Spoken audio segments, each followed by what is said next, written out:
Haleluya. Kita akan membaca 1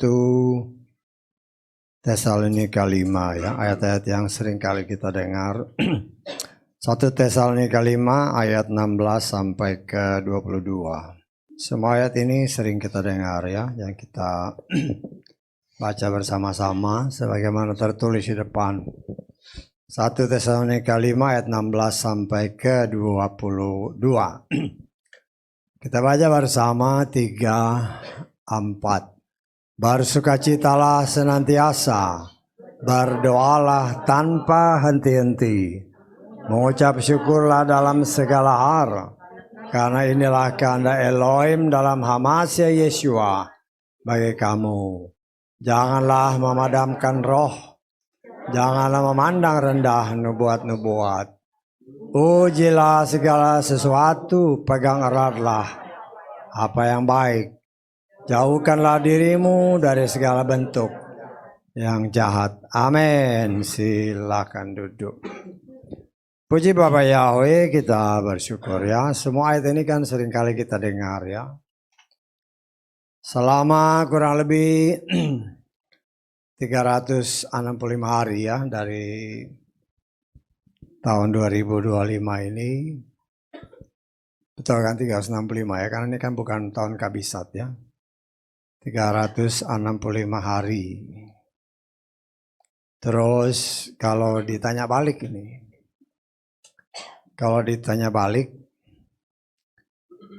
dari semua ayat-ayat yang kita baca tadi, bersukacitalah senantiasa, berdoalah tanpa henti, mengucap syukurlah dalam segala hal, jangan padamkan roh, jangan memandang rendah nubuat, ujilah segala sesuatu. Kira-kira seberapa banyak yang sudah kita lakukan? Hari ini adalah hari kita mengevaluasi ya.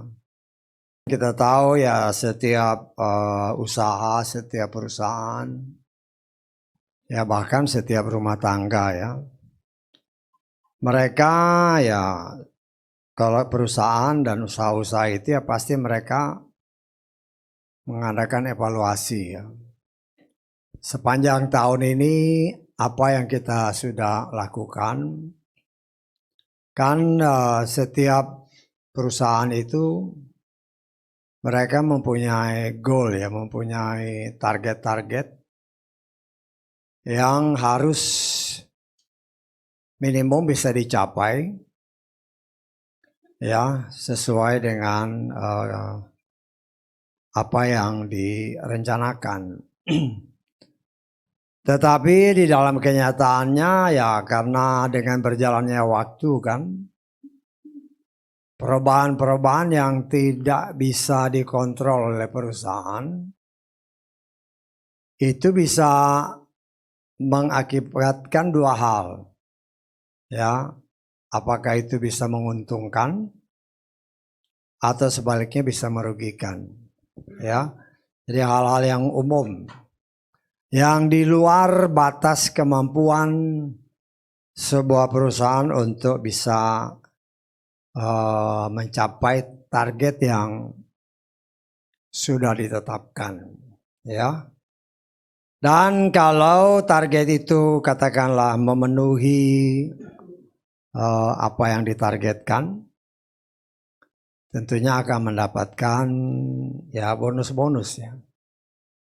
Sudah dapat bonus belum? Bagi yang kerja ya. Ya itu hal yang wajar ya. Bonus-bonus dalam kegiatan jasmani ya. Tetapi sebaliknya, kalau seandainya ternyata targetnya itu jauh dari harapan, tentunya ada hal-hal yang tindakan-tindakan yang dilakukan oleh pimpinan perusahaan untuk supaya tetap berjalan. Ada langkah-langkah yang mereka harus lakukan untuk bisa tetap berjalan, survive ya dalam perusahaan. Yaitu hal-hal yang umum lah. Ya, itu dari segi jasmani. Dalam kehidupan, ya boleh dikatakan dalam kehidupan nyata ya. Tetapi kalau kita di dalam kehidupan sebagai orang beriman, kalau kita ditanya ini dengan apa namanya pertanyaan-pertanyaan tadi, apakah kita senantiasa bersuka cita? Ya, apakah di dalam menjalani hidup ini penuh sukacita atau penuh derita? Ya, hal-hal ini kan kelihatannya sepele ya. Dari semua yang tadi disebutkan itu kelihatannya sepele. Tapi sebenarnya ya kalau kita mau jujur, ya, kalau pertumbuhan iman kita itu benar, ya, kalau pertumbuhan iman kita itu benar sesuai dengan apa yang Tuhan kehendaki, semua itu pasti tercapai ya, bahkan lebih. Ya, kenapa saya katakan begitu? Karena Tuhan sudah memberikan modalnya. Ya, setiap usaha yang tadi saya katakan kan ada modal.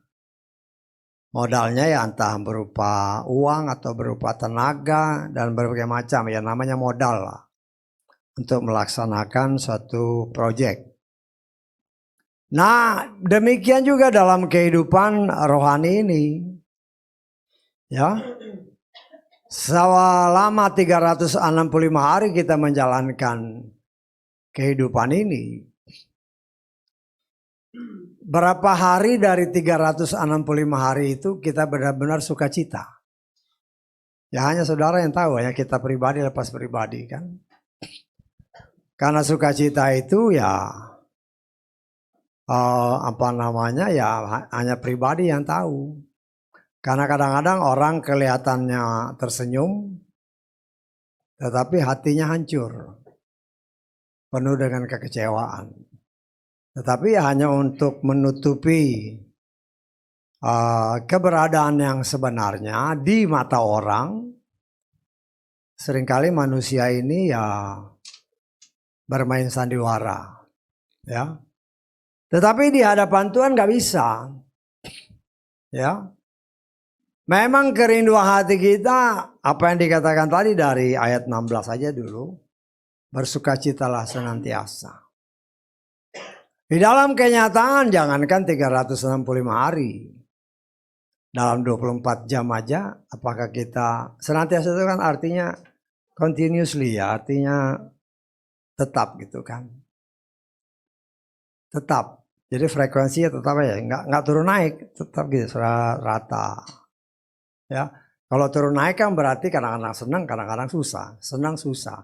Bukan itu, tetap sukacita. Hatinya tetap dipenuhi dengan sukacita. Ya. Oh, apa memang kita sudah diberi modal? Kan tadi kan saya katakan modal. Modalnya ada. Tuhan sudah kasih. Hanya seringkali kita tidak menyadari bahwa modal itu ada. Tetapi modal itu seringkali tidak dipraktekkan sebagaimana seharusnya. Terus kan pertanyaannya apa modalnya? Enak aja ngomong. Kita lihat ya Galatia pasal ke 5 ayat 22. Galatia 5 ayat 22.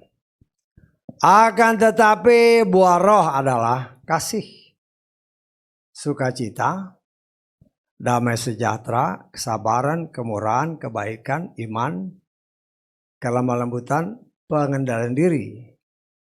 Tidak ada hukum yang menentang hal-hal itu. Ya, kalau tadi dikatakan bersukacitalah senantiasa, itu bagian daripada buah roh. Segala sesuatu yang berbuah pasti ada proses dalam kehidupan. Saudara dan saya ketika kita sebagai anak-anak Tuhan lahir baru, diakui sebagai anak, diangkat sebagai anak, Sesuai janjinya, karena engkau anak, engkau diberikan Roh Kudus. Setelah Roh Kudus dianugerahkan kepada saudara dan saya, apa reaksi kita? Apakah mendiamkan Roh Kudus? Ya, atau kita ikut senantiasa bekerja sama dengan Roh Kudus? Karena saya percaya kalau berdasarkan ayat Galatia 5 tadi, kalau namanya buah artinya hasil dari suatu proses. Bisa tangkap. Sukacita tadi salah satu buah dari pekerjaan Roh Kudus. Loh bagaimana itu bisa terjadi? Ya, ada berapa? Ada 9 biasanya. Biasanya orang kan saya jarang hitung nih. Masih ingat gak? Ada biasa 9 buah roh. Ada kasih, sukacita, damai sejahtera, panjang sabar, kemurahan, kebaikan, iman, kelemah lembutan, penguasaan diri. Kok 9? Ya. Kenapa 9 coba? Bisa dijelasin gak? Kenapa 9 roh? Emangnya cuma segitu? 9 itu kalau kita mau lihat secara luas, adalah bilangan yang paling besar. Dari 1 sampai 10 yang paling besar itu kan 9. Oh 10 itu kan 1 sama 0. Saya tanggap. Jadi kita harus menafsirkan buah-buah roh itu sebenarnya tidak terbatas dengan 9 buah yang tadi dikatakan, hanya supaya orang bisa mengerti aja. 9 itu artinya buah yang paling banyak. Angka yang paling besar. Ya, apa yang disebutkan tadi itu ya hanya bagian-bagiannya. Jadi dalam kehidupan sehari-hari bagaimana kita bisa bersukacita? Karena itu adalah buah roh ya. Ya, buah roh itu salah satunya adalah sukacita. Sukacita itu biasanya kan terlihat dari muka. Betul nggak? Kalau kelihatan murung, ada yang nggak suka cita. Ya. Apa yang terpancar dari muka ini, itulah gambaran hati seseorang. Setuju nggak? Gambaran hati seseorang. Ya. Kalau mukanya lagi serem, hatinya ya mungkin lagi gelap-gelap juga. Kita coba menggali, karena memang kenyataan namanya orang hidup. Kalau dia senang, ya senyum terus, nyanyi atau bersenandung pelan-pelan, artinya senang. Firman Tuhan katakan apa yang terlihat itulah isi hatimu. Ya, lo bagaimana bisa bersukacita senantiasa? Ya tergantung isi hatimu apa. Ya. Kalau isi hatimu adalah firman Tuhan, kita kan nyanyi kan biasanya setelah ya kalau saya yang bawa firman, itu satu lagu yang ya saya senang lagu itu karena di Mazmur, kita lihat Mazmur 119 ayat 11 yaitu lagu ini yang kita nyanyikan atau yang saya minta ya kita nyanyikan. Maka perkataanmu telah. Ya dalam lagu kita bilang ya, ku tanam dalam hati. Sebenarnya dasarnya ini. Aku telah menyimpan firman-Mu dalam hatiku, supaya aku tidak berbuat dosa melawan Engkau. Ya, firman itu kita simpan. Kalau lagu-lagu yang tadi kita nyanyikan itu, yang biasa dinyanyikan, firman itu kita tanam. Ya, satu tindakan iman kita tanam. Dengan harapan kalau hati kita ini lemah lembut, subur. Ya karena kan ada berapa macam hati, ada 4 macam hati kan. Ada yang berbatu, ada yang seperti jalanan, ada yang seperti semak duri, dan ada yang subur. Ya, kalau hatinya seperti jalanan, nggak akan ada hasilnya. Karena itu gambaran hati setan. Ya, artinya ya dengar sih dengar, tapi nggak ngerti. Lihat sih lihat, tapi tidak ada respon sama sekali. Itu hati jalanan. Ya, Kalau hati yang seperti berbatu ataupun seperti semaduri, ya tergantung kondisi waktu itu. Hanya butuh waktu yang sebentar, cepat bertumbuh tapi cepat juga gagal, cepat rusak lagi. Ya, tetapi yang Tuhan mau adalah hati yang subur. Karena itu kita ya firman ini sedikit ya dengan lirik lagunya kita robah sedikit lah. Jangan menyimpan tetapi menanamnya dalam hati. Kalau firman itu artinya tindakan kan dari kita. Bukan dari Tuhan ya. Bisa ditangkap kan? Kan jelas dari alat aja kan. Aku telah menyimpan firman-Mu. Itu bukan tindakan Tuhan ya. Tetapi kita bersepakat dengan Tuhan, firman-Mu aku taruh, aku tanam dalam hatiku. Ada kerjasama antara Dia yang memberi firman dan kita yang menyiapkan hati. Ya, yang kita siapkan kita berharap hati yang subur. Artinya kalau hati itu masih bersemak duri, hati itu masih berbatu, ya bersihin dulu. Bersihin dulu. Karena itu dikatakan di dalam Yakobus pasal 1, ini ayat ini sering ya 21. Ya, Yakobus 1:21 dikatakan jelas. Sebab itu dengan menyingkirkan apa? Segala kotoran. Batu-batu, semak-semak duri, ya itu kan kotoran sama kejahatan. Disingkirin dulu. Yang menyingkirkan itu kan kita, bukan Tuhan ya.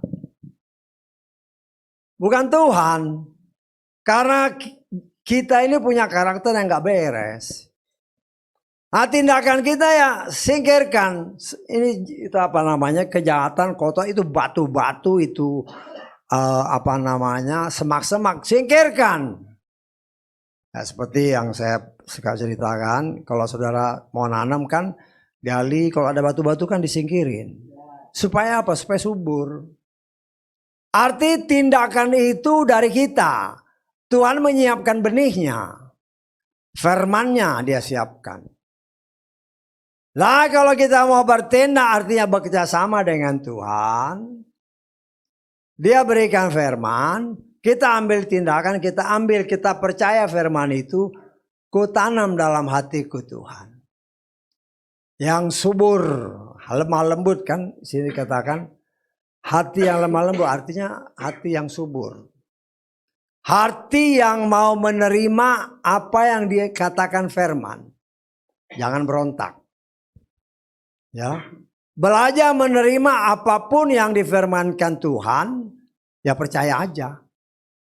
Walaupun mungkin sulit dipercaya, tapi Tuhan mau ya percaya aja. Apa yang dikasih ya percaya. Ya. Artinya begini, contoh yang gampang lah. Kita mungkin ya dalam pandangan kita dulu kita punya karakter yang gak bagus. Ya. Tetapi kalau kita mau, kita terima, ya percaya aja bahwa firman itu sanggup merubah kita. Bisa tanggap? Kalau kita mau. Ya. Percaya aja bahwa firman itu bisa merubah kita. Kita hanya menyiapkan hati, menyiapkan diri. Buang semua kotoran-kotoran itu. Terima firman itu dan firman itu yang bekerja. Bukan kita yang bekerja ya. Saudara dan saya tidak akan pernah bisa merubah karakter kita dengan kekuatan sendiri. Tetapi firman itu sanggup apabila kita menerimanya dengan lemah lembut. Bagaimana Dia bekerja? Itu bukan urusan kita. Karena Yesua berkata, engkau menanam benih.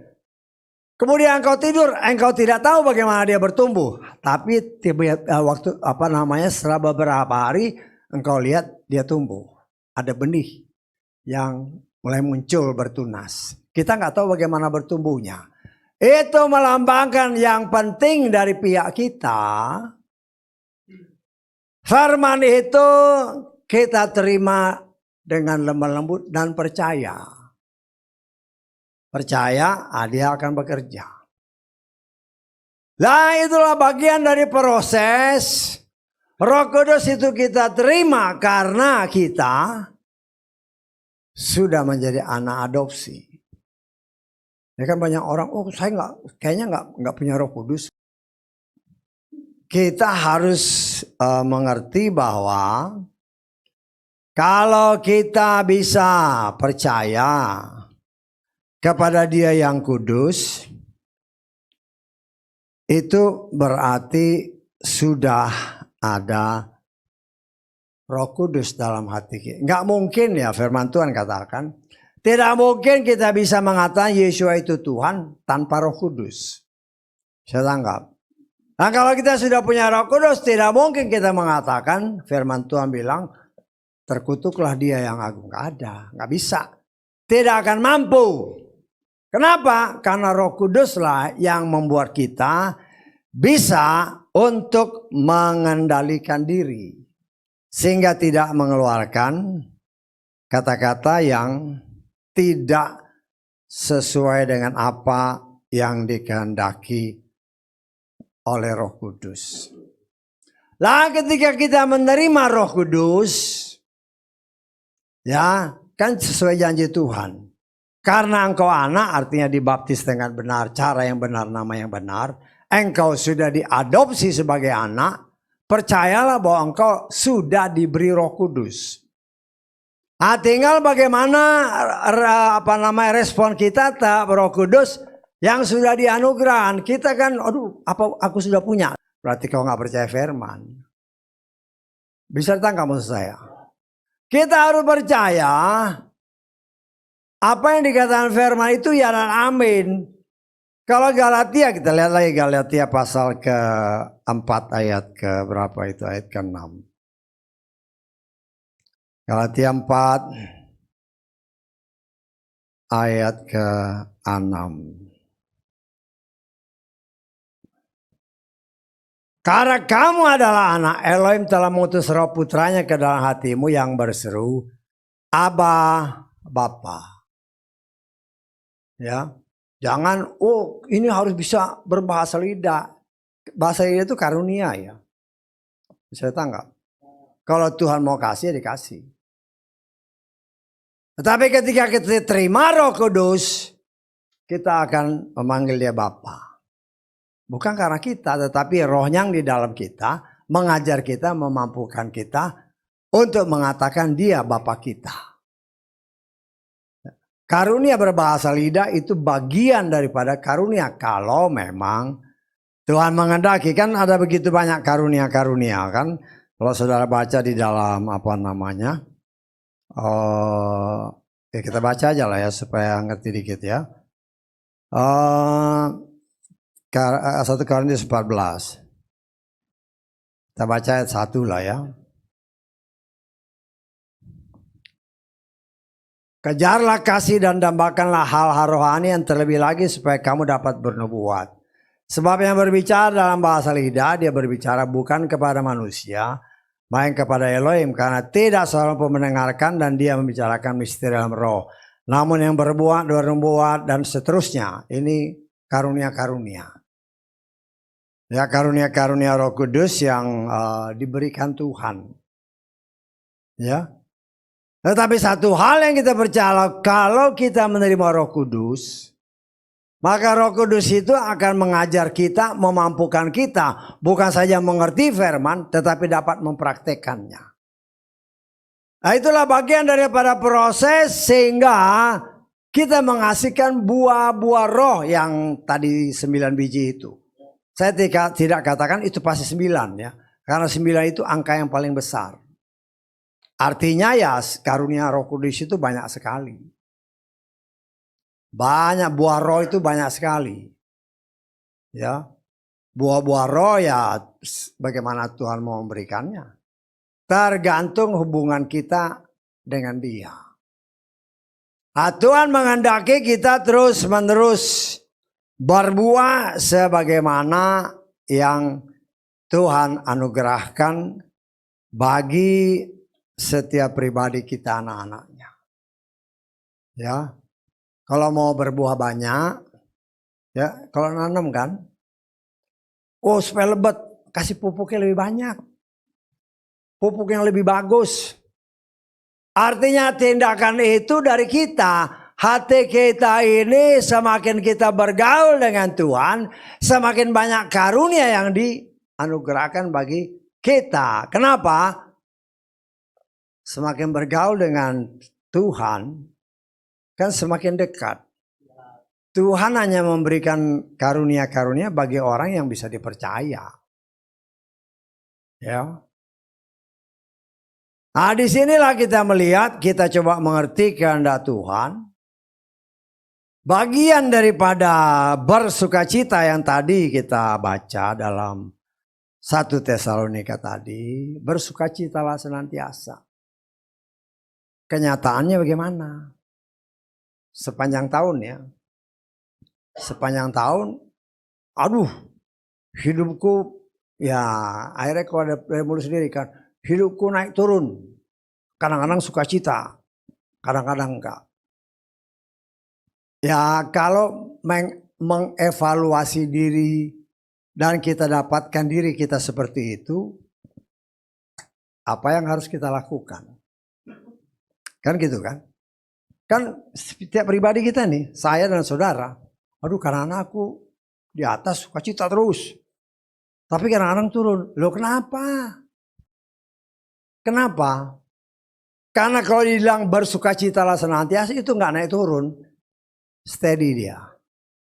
Kalau di frekuensi ya rata gitu aja, nggak naik turun. Kalau naik turun kan berarti tidak senantiasa, kadang-kadang.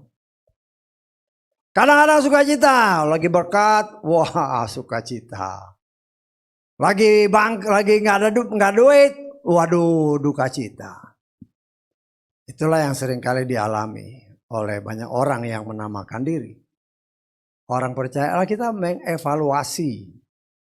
Sebentar lagi kita meninggalkan tahun yang kita jalani selama kurang lebih 365 hari.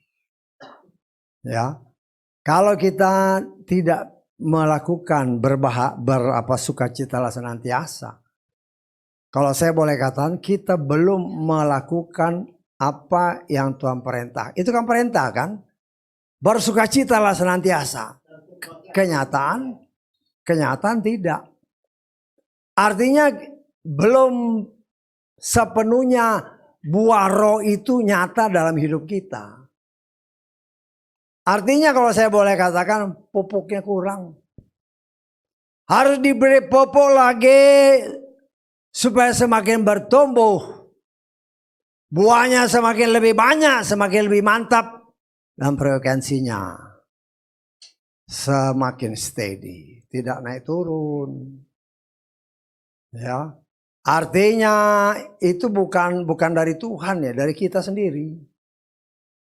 Kita yang menentukan naik turunnya ini. Bagaimana kita merespon sesuatu yang harus kita hadapi. Ya, katakanlah umpamanya sekarang mobil kan, guncangan gini, glok, kenapa dia gini kan? Maka ada peredamnya. Peredam itu ya penguasaan diri kita. Supaya jangan begini ya, supaya jalannya mobil-mobil tertentu, mobil-mobil yang mahal-mahal itu. Ya mungkin kayak apa Rolls Royce gitu kan. Jalan bisa nggak rata gitu. Tapi kalau saudara berdasarkan praktek mereka, taruh air segelas di dalam mobil, airnya nggak goncang. Mobilnya bisa goncang, ya kelihatannya goncang, tetapi airnya nggak goncang. Artinya dia bisa meredam goncangan-goncangan yang terjadi hanya di rodanya aja. Tetapi tidak mempengaruhi bagian atasnya. Demikian juga hidup kita. Apabila hidup kita benar-benar dikuasai oleh Roh Kudus, buah roh membuat kita mampu. Goncangan hidup tidak akan mengurangi sukacita kita di dalam menjalani hidup ini. Dalam pandangan manusia, aduh susah, berat. Tapi kita tetap sukacita.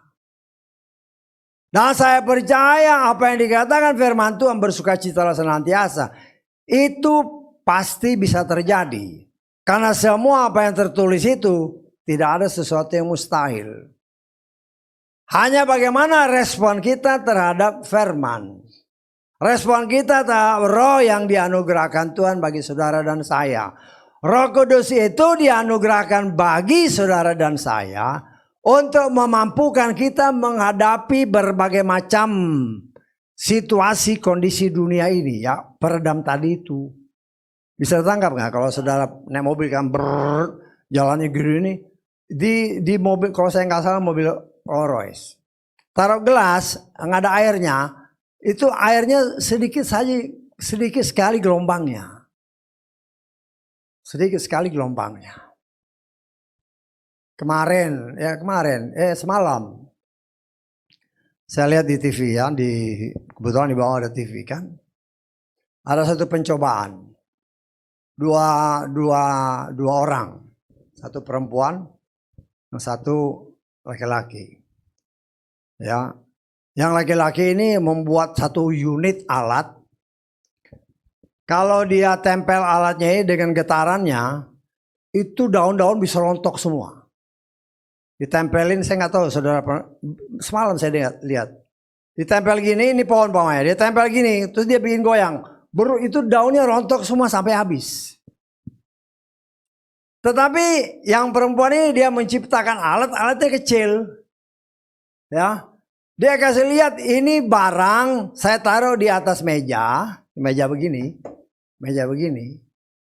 Terus saya barangnya kecil ya. Ya, nah alatnya ya canggih lah. Kayak lembaran gitu aja.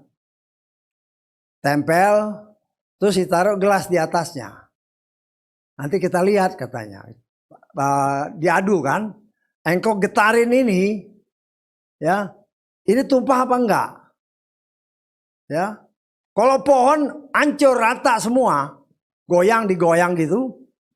Habis. Tetapi dengan alat ini. Si penciptanya ini digoyangin sedemikian rupa maksimum mungkin. Ini gak jatuh-jatuh. Hanya karena ada alat yang meredam goncangan itu. Padahal ditaruh di atas meja. Mejanya digoyangin. Tapi gak ada efeknya. Loh saya melihat itu. Ya itulah karunia Roh Kudus kan macam-macam cara kerjanya. Dunia berusaha menggoncang kita. Tapi karena kita mempunyai Roh Kudus. Roh Kudus itu sanggup meredam semua goncangan yang coba dilakukan oleh dunia untuk menggetarkan kita. Tapi kalau kita mengandalkan dia. Itu diredam sama Roh Kudus. Sehingga kita tidak mengalami goncangan yang kalau ditaruh di pohon, pohonnya botak langsung. Pohon lebat, goyang gini dengan peralatan yang luar biasa. Tetapi orang ini ya perempuan, kayak taplak gitu, sedikit aja taruh gelas, taruh di atas meja, kok goyang itunya mejanya. Kalau seandainya ini jatuh, airnya tumpah, saya kalah. Ternyata tidak. Artinya betapa luar biasanya alat peredam itu. Kemudian Tuhan kasih ingat, itulah cara Tuhan yang luar biasa. Dunia berusaha menggoncang iman anak-anak Tuhan. Tetapi karena ada Roh Kudus, itu bisa diredam sedemikian rupa. Karena apa? Gelas yang tadi saya katakan itu ditaruh di atas alat peredamnya. Apabila kita mengandalkan Roh Kudus, goncangan apapun tidak akan membuat kita jatuh. Itu kan perkara simpel. Perkara simpel. Karena itu ya saya sendiri belajar. Kalau lihat-lihat gini, bandingkan dengan kehidupan rohani kita. Tuhan bilang bersukacita. Enak aja bersukacita. Aku lagi mengalami begini. Hati-hati dengan mulutmu. Hati-hati dengan mulut ya. Kalau kamu kok jadi orang percaya kok. Gak bisa menghadapi gini-gini. Ya kalau itu suatu kenyataan ya diam aja. Berdoa. Anggaplah itu sebagai alat untuk kita mengoreksi diri. Jangan kebawa emosi. Kenyataannya kan masih kebawa emosi kan. Oh orang marah, kita lebih marah lagi. Ya kita belajar, itu kan proses. Untuk menghasilkan buah, Roh Kudus diberikan kepada saudara dan saya. Buahnya gimana? Ya, kalau 9 buah itu tadi nggak ada hasilnya, nggak ada yang nyata dalam hidup kita, berarti seolah-olah Roh Kudus itu dianugerahkan, tetapi tidak ada respon dari kita untuk membuat Roh Kudus itu aktif dalam hidup kita. Kita masih menolak apa yang dia mau kerjakan terhadap kita, sehingga kita nggak berubah-berubah. Tidak pernah terjadi perubahan, tidak terlihat buah-buah roh. Orang marah masih marah. Ya kan tadi kan 9 buah roh kan. Nah, kita melihat di sini itulah cara Tuhan yang luar biasa. Ya.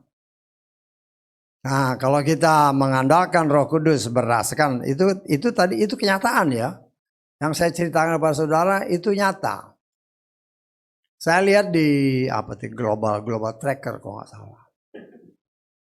Ya, semalam goyang. Saya bilang, luar biasa. Pohon daun-daunnya bisa rontok digoyang sama alatnya itu, alat besar. Ini sekarang ditaruh di mejanya ditaruh barang itu, peredam itu, ditaruh gelas. Nggak apa-apa gelasnya.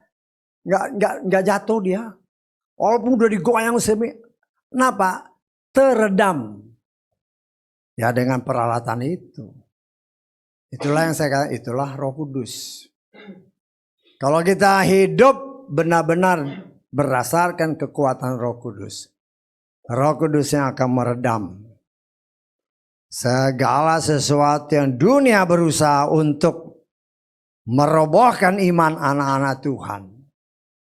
Tapi selama kita mengandalkan Dia, itu tidak akan pernah terjadi. Ya. Kemudian dikatakan berdoalah tanpa henti. Saya harus ingatkan ya, beberapa waktu ini kan seringkali doa-doa. Doa itu bukan hanya mau makan doa, mau jalan doa, mau tidur doa, bukan. Ya. Berdoalah senantiasa. Si David itu ketika dia mau dibunuh sama Absalom anaknya. Dia lari tapi dia menyanyi sambil berdoa.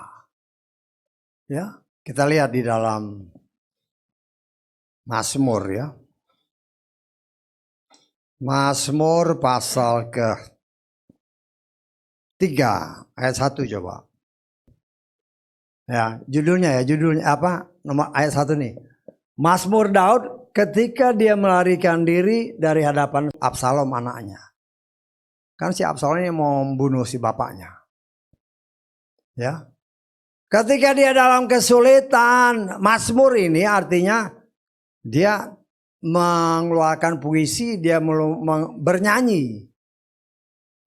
Hampir dalam segala situasi kondisi, ketika dia mau dibunuh oleh anaknya, ketika mau dibunuh oleh si Saul, ketika dia menggembalakan domba-domba, dia terus menerus menaikkan pujian. Kalau saya boleh katakan bukan hanya pujian, tetapi dia sambil berdoa. Karena ini kata-katanya, ya Yahweh betapa lawanku telah berlipat ganda. Ini bukan saja pujian, tetapi pujian yang juga merangkap sebagai doa. Kalau dia katakan Bapa Yahweh adalah gembalaku, siapalah lawanku? Itu suatu mazmur, suatu pujian, tetapi juga suatu doa. Artinya kita belajar dari mazmur ini, pemazmur ini dari ayat pasal 1 sampai pasal 150. Kalau saya nggak salah ingat, saya pernah hitung ya. Itu 70% itu David yang bikin mazmur. Yang membuat dari 150 mazmur ini. Walaupun si Salomo juga ya, dia juga orang yang rajin membuat Amsal, membuat eh, apa namanya? Kita lihat ya, kita lihat berapa banyak yang dilakukan si Salomo ini. 1 Raja-Raja 4 ayat ke-32. Salomo memperkatakan 3.000 amsal dan nyanyiannya sebanyak 1.005 buah. Ya. Jadi yang dikatakan amsal, yang dia ketika dia membuat amsal, ketika dia bermazmur, artinya dia memuji, yang muji Tuhan, tetapi juga merupakan doa-doa. Karena itu apabila kita mau mengambil ayat-ayat ini, kalau dikatakan firman Tuhan, berdoalah tanpa henti. Pray without ceasing. Berdoa tanpa henti, terus berdoa. Ya kita, ya banyak orang ya beberapa waktu ini kan kita diingatkan tentang doa. Doa kalau di dalam terjemahan bebasnya lah, artinya pembicaraan kita dengan Tuhan kan, betul nggak? Dalam arti bebasnya, artinya berbicara dengan Tuhan. Sekarang pertanyaan saya, si Mose 40 hari 40 malam, itu dia berdoa apa enggak? Berdoa kan? Karena dia berhubungan dengan Tuhan. Ya ini maksudnya juga yang orang-orang yang, oh itu khotbah atau doa. Loh si Mose itu 40 hari 40 malam ngomong sama Tuhan terus. Karena Tuhan kasih pengajaran ini dia akan pasti nanya. Artinya ada hubungan terus. Dan itulah yang dikatakan juga dalam kitab kajian Heno maupun Noh. Berjalan bersama dengan Bapa Yahweh. Firman Tuhan katakan 2 orang berjalan bersama, kalau nggak sepakat nggak bisa. Loh kalau si Noh sama si Heno berjalan bersama Bapa Yahweh, artinya ngomong terus. Nah, sekarang menjadi masalah dengan kita ini, apakah kita mempraktekannya? Jangan hanya waktu makan doa, mau tidur doa, ya, mau jalan doa, tapi di jalan nggak pernah doa. Ya, kita kan harus praktek, Kadang-kadang apalagi kalau bawa mobil kan. Kadang-kadang kita kan ya suka emosi juga. Ya kadang-kadang saya juga ya namanya suka emosi. Cuman ya ada PM juga di sebelah kan. Jadi ya kadang-kadang ya hati-hati juga. Cuman di samping itu ya kita berdoa, Roh Kudus tolong. Bisa nggak? Kita nggak tahu di depan kita itu siapa. Apa yang ada di depan nggak tahu. Tapi kalau kita bilang Roh Kudus tolong, dia yang atur, gini. Dia yang menolong. Kenapa? Karena kita berseru, karena kita mengandalkan dia. Roh Kudus tidak pernah mengecewakan orang yang memohon kepada dia. Karena memang dia tugasnya menolong kita. Kita mempunyai keterbatasan, tapi dia tidak terbatas. Karena itu libatkanlah Roh Kudus dalam hidup kita. Dan saya tidak tahu selama perjalanan hidup kita dari 1 Januari 2025 sampai 31 Desember 2025 ini. Seberapa besarkah keterlibatan Roh Kudus dalam hidup kita? Ya koreksi sendiri, saya juga melibatkan diri. Saya senantiasa berusaha mengajak Roh Kudus dalam setiap kegiatan. Dalam pekerjaan, dalam baca firman, mau tidur nih Roh Kudus, aku serahkan roh jiwa tubuhku padamu. Artinya kalau saya dipanggil ya saya udah serahkan ke sana. Bukan hanya berdoa aja, mau tidur nih mau naruh badan, ngomong sama Roh Kudus, kuserahkan tubuh roh jiwaku kepadamu. Ya sudah kan, aman kan? Nggak perlu takut lagi. Seperti yang pernah saya ceritakan kan, di sebelah ini kan anak-anak muda banyak. Kadang-kadang kan kalau saya nginap di sini, waduh musiknya macam-macam ya, tapi ya anak muda mau diapain? Ya mau tidur ya Roh Kudus mau tidur ini. Ya udah tutup mata nggak denger itu. Secara apa namanya jasmani ya kok bisa sih? Ya ternyata bisa. Padahal ribut, volumenya tinggi sekali. Ya kalau kita bukan yang nggak mau tahu, biarin aja lah. Nggak jadi masalah selama apa namanya kita percaya, kita mengandalkan kekuatan Tuhan. Ya Tuhan kan sanggup. Walaupun kita tidur, suara musik begitu keras, Tuhan tutupin telinga kita supaya jangan dengar. Saya tangkap maksud saya. Lo jangan meremehkan Roh Kudus. Dia itu menolong saudara dan saya dalam segala situasi kondisi. Karena itu ingatlah Roh Kudus, dia ada dalam hatimu. Buat dia aktif dalam hidupmu. Kalau selama hampir finish tahun 2025 ini. Mungkin kita kurang melebatkan Roh Kudus dalam menjalani hidup ini. Ya ketika kita memulai masuk ke dalam tahun yang baru. Libatkan dia. Kita kan punya rencana. Ya rencana untuk diriku, ya bagi rumah tangga. Diriku, pasangan hidupku, anak-anakku, keluarga besarku, pekerjaanku, usahaku kan banyak. Belajar Tuhan. Aku serahkan semua dalam tangan kasih-Mu. Biar dia yang ngatur. Karena kita punya keterbatasan. Tetapi dia tidak terbatas. Andalkan Tuhan. Ya. Apapun goncangan-goncangan dunia ini selama ya seperti contoh yang saya katakan tadi. Itu contoh yang sangat bagus. Tadinya saya pikir apa sih gini. Tapi saya lihat bagus juga ya.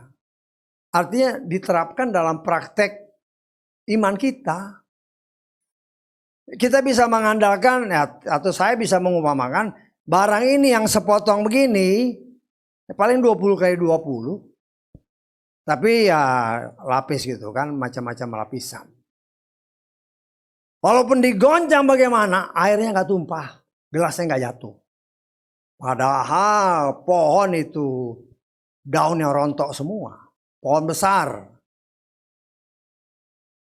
Itulah pekerjaan yang Tuhan mau kasih lihat. Kecil memang secara manusia.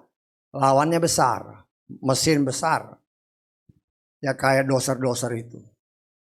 Ya kayak begitu-gitu. Lawannya cuman sepotong begini. Artinya Tuhan kita itu lebih besar. Dari apapun yang ada di dunia ini. Ya andalkan dia.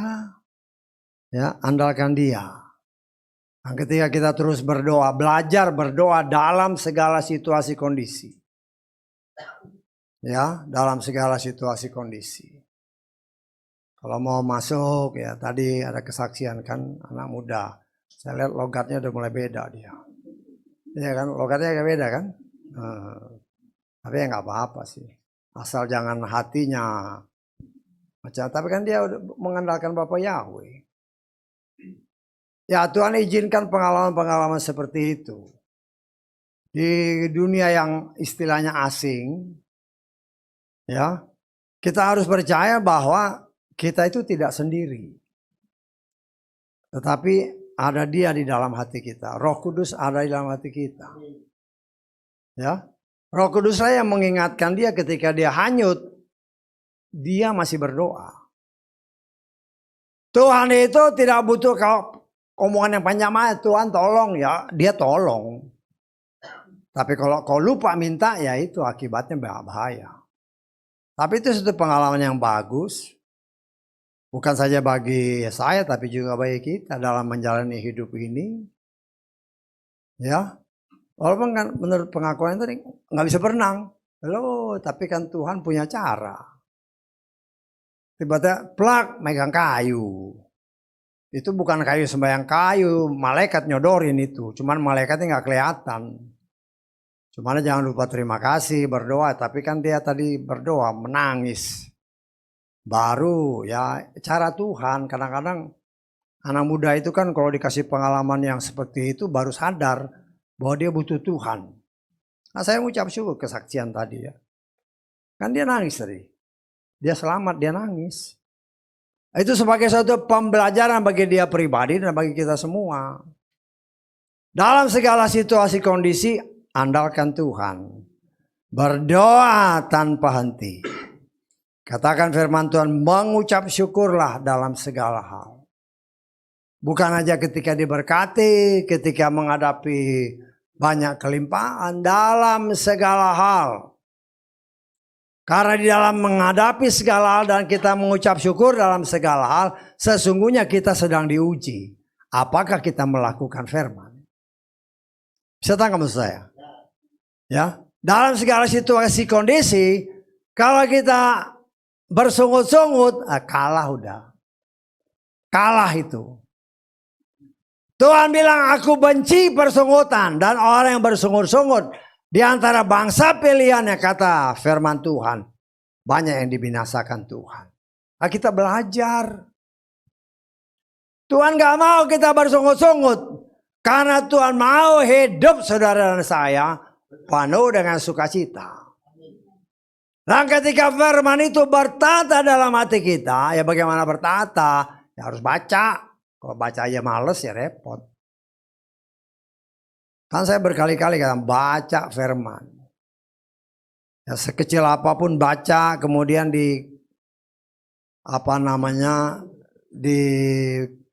dibandingkan dengan keadaan kita. Supaya kita itu bertumbuh, berbuah, buah roh. Buah itu akan terjadi apabila kita memberi pupuk yang cukup. Supaya bertumbuh, ya kalau nggak ada pupuk ya bertumbuh memang, tetapi ya hasilnya tidak sebagaimana yang dikehendaki oleh Tuhan. Kenapa? Karena kita tidak mau bertindak. Tuhan itu hanya kasih benih. Kita punya hati. Cuman kalau hati ini nggak diberi pupuk ya sudah. Apa pupuknya? Ya rajin. Gali, gali dan gali terus. Dengan pertolongan Roh Kudus. Ya itu kan itu pupuknya. Ya, pupuk. Gali ya pohon-pohon yang udah ditanam. Kalau kau dibiarin itu aja tanahnya keras ya gali lagi. Supaya gampang dia nyerap air, gampang nyerap pupuk. Bertumbuh lebih bagus, berbuah lebih bagus. Ya, karena itu kita harus belajar untuk senantiasa bisa mengucap syukur. Ya, walaupun disakitin,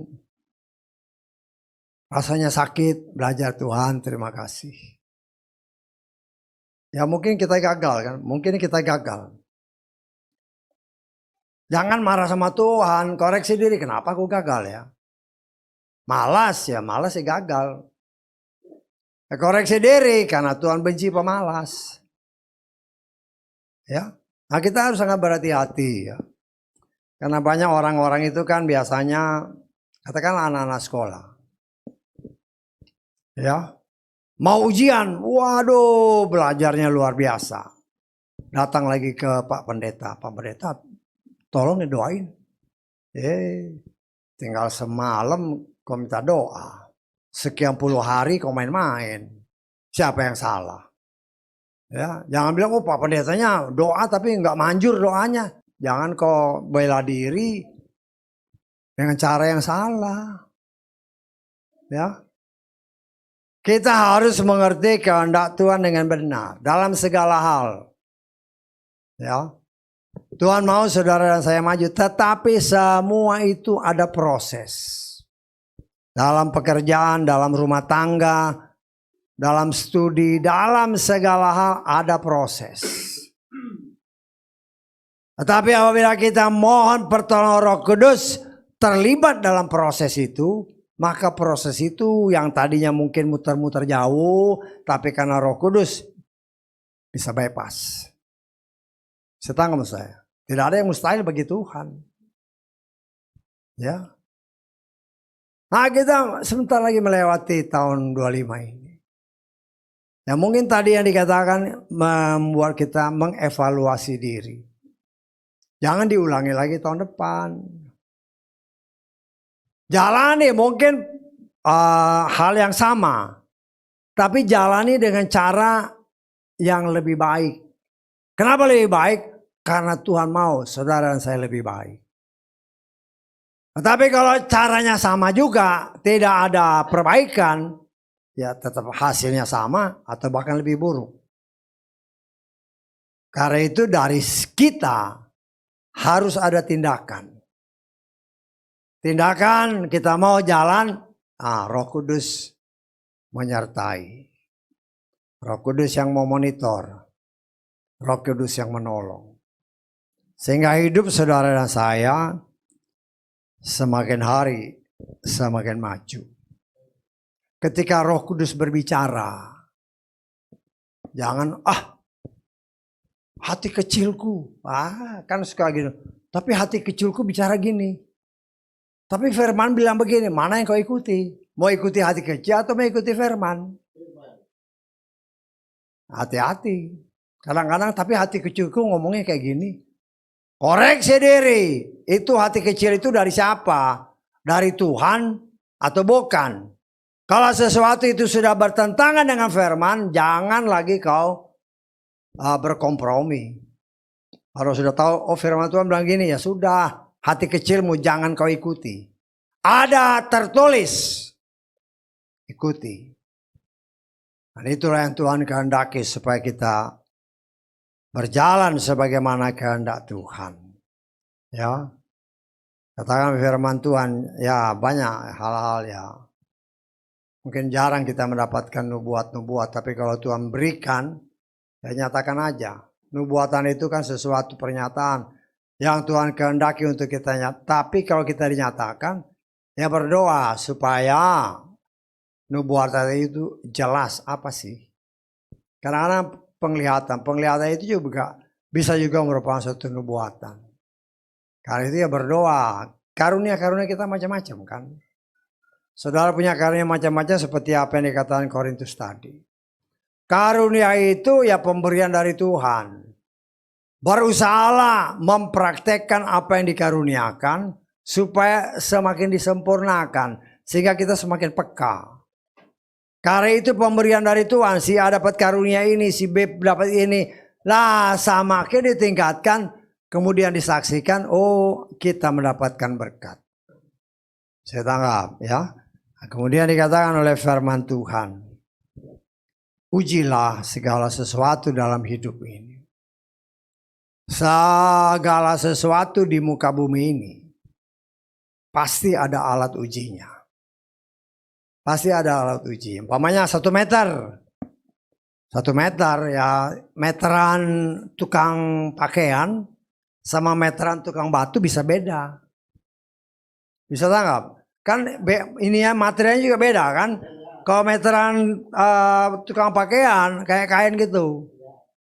Ya, itu bisa beda mungkin 1-2 mili dengan yang meteran bangunan. Kenapa? Karena ujungnya ya kadang-kadang goyang. Bisa beda. Ya. Nah, semuanya itu ada standar. Standar kita apa? Standar kita firman. Kalau dia sebagaimana tertulis, ikuti.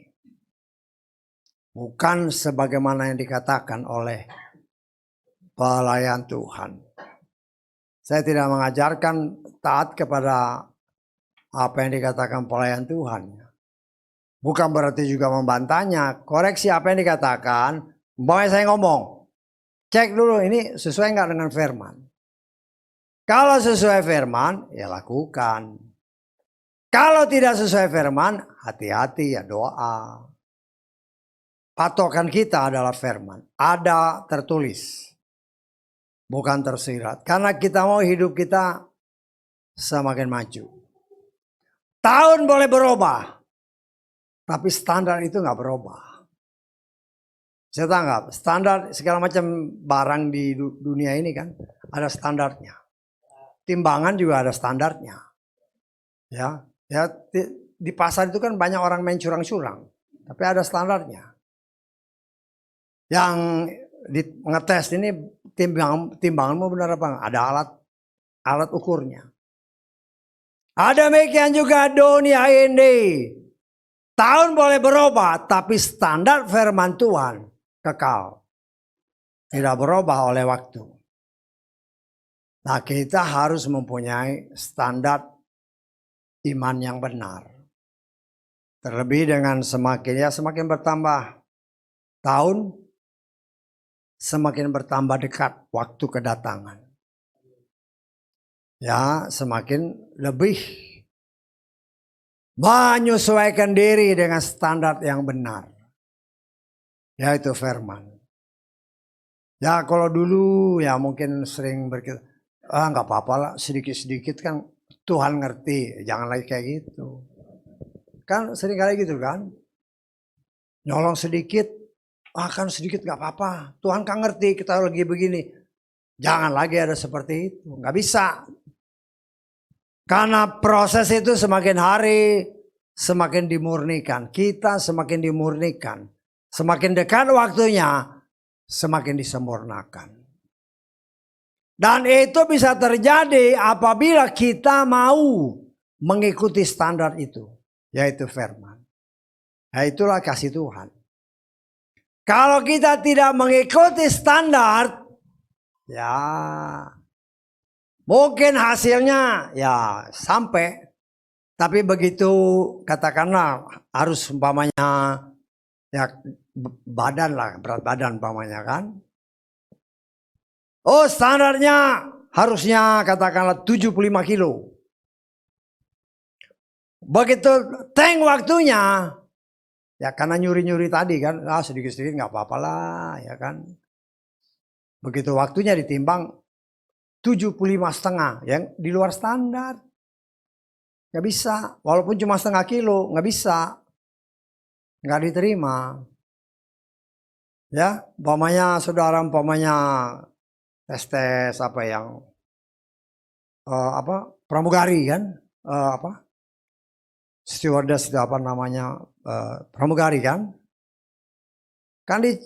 atau masuk ABRI gitu kan, standar tingginya sekian. Kalau lewat aja tanpa sedikit penyentuh udah lewat. Tapi kalau ini, wah standarnya masuk, bisa terus. Standar itu tidak berubah, terlebih standar Tuhan yaitu firman. Karena itu di dalam segala sesuatu, ujilah segala sesuatu. Apakah sesuai firman? Kalau sesuai, jalani dengan pertolongan Roh Kudus. Ya, dan firman Tuhan yang terakhir dikatakan, jauhkanlah dirimu dari segala bentuk kejahatan. Apa yang jahat? Segala yang jahat. Artinya semua yang bukan dari Tuhan.